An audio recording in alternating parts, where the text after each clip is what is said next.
दोस्तों, इंसान के जीवन में कई बार ऐसा समय आता है कि वह पूरी तरह से अकेले पड़ जाता है। उसके बुरे वक्त में उसका कोई साथ नहीं देता है। अकेले पड़ जाने के बहुत वजह हो सकती है। कोई नौकरी के लिए अकेले रहता है तो कोई पढ़ाई करने के लिए, किसी को कोई छोड़कर चला जाता है तो किसी का स्वभाव भी अकेले रहने का होता है। ऐसे ही कोई भी कारण हो सकता है। लेकिन दोस्तों, क्या आपने कभी सोचा है ईश्वर हमारे जीवन में अकेलापन क्यों लाते हैं? दोस्तों, हम में से बहुत लोगों की शिकायत होती है कि हम अपनी लाइफ में अकेले क्यों रह जाते हैं। लेकिन दोस्तों, हम अकेले क्यों रह जाते हैं, इसके पीछे यह 5 कारण छुपे होते हैं। देखिए दोस्तों, हम में से बहुत सारे ऐसे लोग होते हैं जो लाइफ में बिल्कुल अकेले हैं, मतलब कोई लाइफ पार्टनर नहीं है। यहाँ पर मैं माता पिता की या बाकी परिवार वालों की बात नहीं कर रहा हूँ। वो तो है, ठीक है, हमारी फैमिली में बहुत सारे लोग हैं, बहुत सारे रिलेटिव है, लेकिन कोई एक सच्चा जीवन साथी या सच्चा दोस्त अभी तक नहीं है। क्यों नहीं है? इसके पीछे क्या कारण है? क्यों आप अपने जीवन में अकेले हैं? क्यों कोई आपसे प्यार नहीं करता? क्यों कोई आपकी केयर नहीं करता है? या फिर हम यह भी कह सकते हैं कि ईश्वर ने आपको अपनी लाइफ में अकेला क्यों किया है? इसके पीछे क्या कारण है? क्यों आप दूसरे लोगों से जुड़ नहीं पाते हो और लोग आपका साथ क्यों छोड़ देते हैं? लेकिन दोस्तों, आज आपको इस वीडियो में पता चलने वाला है कि किस वजह से ईश्वर आपको अकेला कर देता है।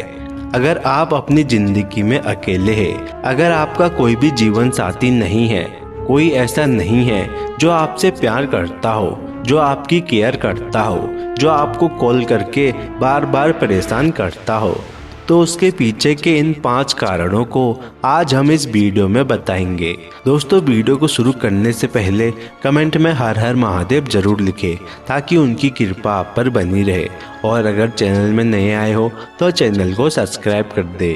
पहला कारण है, ईश्वर आपसे बहुत प्रेम करते हैं।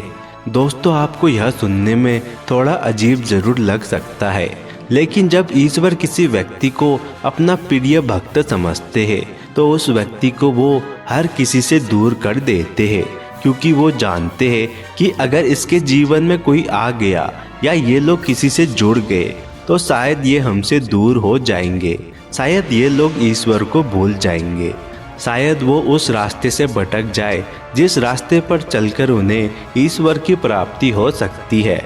बहुत से ऐसे लोग होते हैं जो शुरू में तो ईश्वर की बहुत भक्ति करते हैं, उनके द्वारा बताए गए मार्ग पर चलते हैं, लेकिन जैसे ही ये लोग सांसारिक जीवन से जुड़ जाते हैं, वो लोग ईश्वर को भूलने लगते हैं और गलत मार्ग पर चले जाते हैं। इसलिए ईश्वर जब खुद चाहते हैं कि हम उनके करीब रहे और उनसे दूर न जाए, तो वो हमें बिल्कुल अकेला कर देते हैं। जिन लोगों की आत्मा एक दिव्य आत्मा होती है, जो ईश्वर के सच्चे भक्त होते हैं, जो उन पर पूरा विश्वास करते हैं, ऐसे लोग ही अक्सर अकेले पड़ जाते हैं। दूसरा कारण है, असली रिश्तों की पहचान कराने के लिए। अकेलेपन में आप समझते हैं कि कौन सच में आपके अपने हैं और कौन केवल दिखावे के लिए आपसे रिश्ता रखता है। जब ईश्वर आपके जीवन में अकेलापन लाते हैं तो आपको अपनी जिंदगी की हकीकत समझ में आने लगती है। आपको लोगों की सच्चाई के बारे में पता चलता है।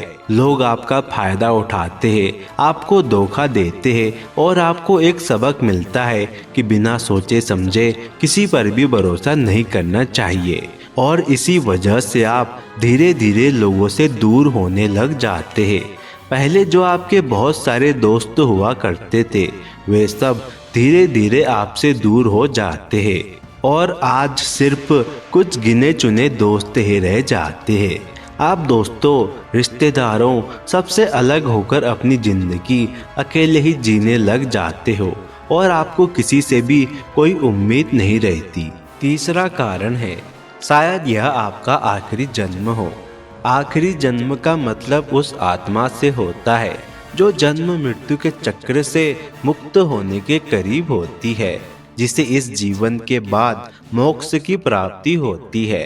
जब किसी व्यक्ति का यह आखिरी जन्म होता है तो ईश्वर हमसे यह नहीं चाहते हैं कि हम किसी के साथ कोई संबंध बनाए, कोई रिश्ता बनाए या इस सांसारिक जीवन के बंधन में फंस जाए। देखिए, अगर यह आपका आखिरी जन्म है तो आपकी आत्मा अपने कर्मों का अंतिम हिसाब पूरा कर रही होती है। ऐसे में नए नए रिश्तों से जुड़ने से हमारा कोई ना कोई कार्मिक अकाउंट उस व्यक्ति के साथ बनेगा ही बनेगा। लेकिन अगर हमें मुक्त होना है, हमें मोक्ष की प्राप्ति करनी है, ईश्वर को प्राप्त करना है, तो आप इस जन्म में अकेले रह जाएंगे। क्योंकि जब आपका किसी के साथ कोई कर्म बंधन नहीं होता है तभी आपको मोक्ष की प्राप्ति होती है। तो शायद हो सकता है कि यह आपका आखिरी जन्म हो, इसलिए आप अकेले पड़ रहे हो। चौथा कारण है, आपको ईश्वर ने किसी खास उद्देश्य के लिए चुना होता है। जैसे भगवान श्री राम ने वनवास में 14 साल तक जंगलों में अकेले संघर्ष किया, एक बड़े उद्देश्य के लिए। भगवान बुद्ध ने राजमहल छोड़कर अकेले तप किया, तभी उनको ज्ञान की प्राप्ति हुई। ऐसे ही जब ईश्वर किसी व्यक्ति को एक खास उद्देश्य के लिए चुनते हैं तो अक्सर वह व्यक्ति जीवन में अकेलापन महसूस करता है। ईश्वर अक्सर अपने चुने हुए व्यक्ति को संसार की भीड़, शोर, भ्रम और मोह से अलग करते हैं ताकि वो भीतर की आवाज सुन सके। अकेलेपन में व्यक्ति का सामना खुद से होता है, अपनी कमजोरियों, इच्छाओं और भय से होता है। इससे वह आध्यात्मिक रूप से परिपक्व होता है। यदि आप हर समय व्यस्त या लोगों से घिरे रहते हैं तो आप ईश्वर के इशारे नहीं सुन पाते हैं। अकेलापन आपको ईश्वरीय संकेतों को पहचानने की शक्ति देता है। यदि आप भी ऐसा अनुभव कर रहे हैं कि जीवन में सब कुछ होते हुए भी आप अकेले हैं, तो यह संकेत हो सकता है कि ईश्वर आपको तैयार कर रहे हैं किसी विशेष कार्य को करने के लिए। पांचवा कारण है, आपको आत्मनिर्भर और मजबूत बनाने के लिए। दोस्तों, ईश्वर आपके जीवन में अकेलापन इसलिए लाते हैं ताकि आप आत्मनिर्भर और मजबूत बन सको। ईश्वर आपसे यही चाहते हैं कि आप अकेले रहो, खुद को समझो, इस जीवन को समझो और दूसरों पर निर्भर रहने के बजाय आप आत्मनिर्भर बनो और खुद ही अपना कार्य करो। ईश्वर आपको अपनी शक्तियों पर विश्वास करने के लिए प्रेरित करते हैं और आपके अंदर इतनी क्षमता होती है कि आप किसी भी कार्य को अकेले भी कर सकते हैं। जो लोग अकेले एकांत में रहते हैं वही लोग इस जीवन की वास्तविकता को समझ पाते हैं और कुछ नया और बेहतर कर पाते हैं।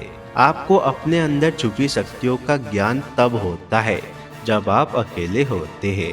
दोस्तों, आजकल की दुनिया की यही सच्चाई है।